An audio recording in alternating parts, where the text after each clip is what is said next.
ಹೆಸರದಲ್ಲಿ ಮಾಡಿದ್ವಿ 4 ಜನಕ್ಕೆ ಸಹಾಯ ಆಗಲಿ ಅಂತ. ಆ ಸಂಸ್ಥೆ ಮತ್ತು ಮುಸ್ತಫಾ ಇವ್ರದ್ದೇನು NGO ಇದೆ, ಇವೆರಡಕ್ಕೊಂದು ಜವಾಬ್ದಾರಿ ಕೊಟ್ಟು ನಾನು ಬೆಂಗಳೂರಿನಲ್ಲಿದ್ದೆ. ಆಗ ಅಕ್ರಮ್ ಪಾಷಾ DC ಇದ್ದರು, ನಾರಾಯಣ SP ಇದ್ದರು.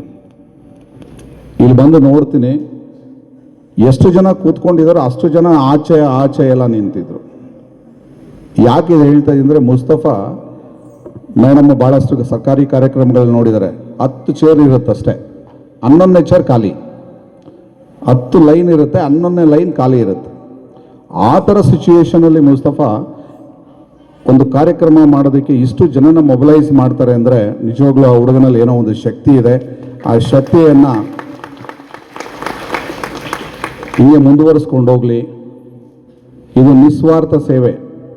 ನಮ್ಮಲ್ಲಿ ನಿಷ್ಕಾಮ ಕರ್ಮ ಅಂತ ಹೇಳ್ತಾರೆ. ಅಂದರೆ ಯಾವುದೇ ಒಬ್ಬ ಮನುಷ್ಯ ಇನ್ನೊಬ್ಬರಿಗೆ ಸಹಾಯ ಮಾಡ್ತಾ ಇದ್ದಾರೆ ಅಂದರೆ ಆ ಮನುಷ್ಯನಿಂದ ಏನನ್ನೂ ನಿರೀಕ್ಷಿಸದೆ ಸಹಾಯ ಮಾಡೋದಿದೆಯಲ್ಲ, ಅದಕ್ಕೆ ಭಾಳ ಅರ್ಥ ಬರುತ್ತಂತ.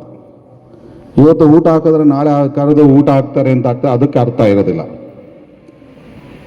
ಯಾರೋ ಹಸಿದು ಹೊಟ್ಟೆಗೆ ಊಟ ಹಾಕೋದು, ಏನೂ ಉದ್ದೇಶ ಇಲ್ಲದೇ ಊಟ ಹಾಕ್ತಾರಲ್ಲ, ಅದಕ್ಕೆ ಭಾಳಷ್ಟು ಬೆಲೆ ಇದೆ, ಅರ್ಥ ಇದೆ.